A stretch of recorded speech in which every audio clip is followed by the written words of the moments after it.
Donc au Mali, les djihadistes avaient raison de vouloir imposer la charia. Ben oui, ça paraît normal. Enfin, pourquoi est-ce que les gens dans leur pays n'auraient pas le droit de mener leur politique? En Afghanistan, c'est la même chose.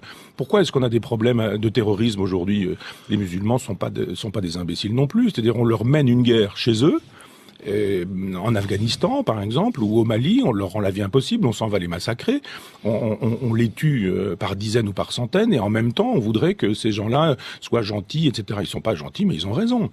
Autant je suis sur une lutte athée, en disant que l'islam ne me convient pas, autant que l'islam est dangereux. Mais autant je trouve que sur le terrain politique, il y a aucune raison pour qu'on aille faire la loi chez vraiment les droits de l'homme nous intéressent. Pourquoi est-ce qu'on est spécifiquement au Mali et pas dans des endroits où les droits de l'homme sont bafoués partout? Alors que nous défendons d'autres valeurs que les valeurs défendues par les djihadistes du Sahara. Oui, mais ils sont chez eux.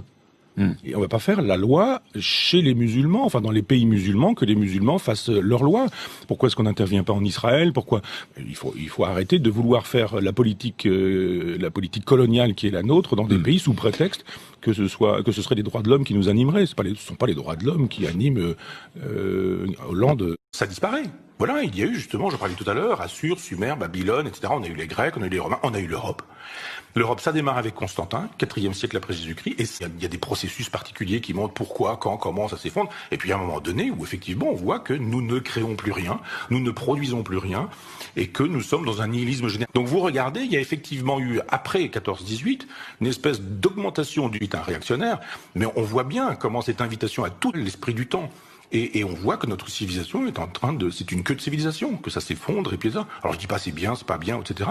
Je le constate en disant que nous ne pourrons comprendre le sens du nihilisme dans lequel nous nous trouvons que quand nous aurons compris que cette civilisation est en bout de course parce qu'elle ne produit plus rien. Et c'est ainsi. Et une civilisation, c'est vivant, c'est une espèce de corps vivant et il est normal qu'on fasse son deuil un jour de quelque chose qui n'existe plus. Donc d'autres civilisations sont prêtes. L'islam, qui est une civilisation déterritorialisée.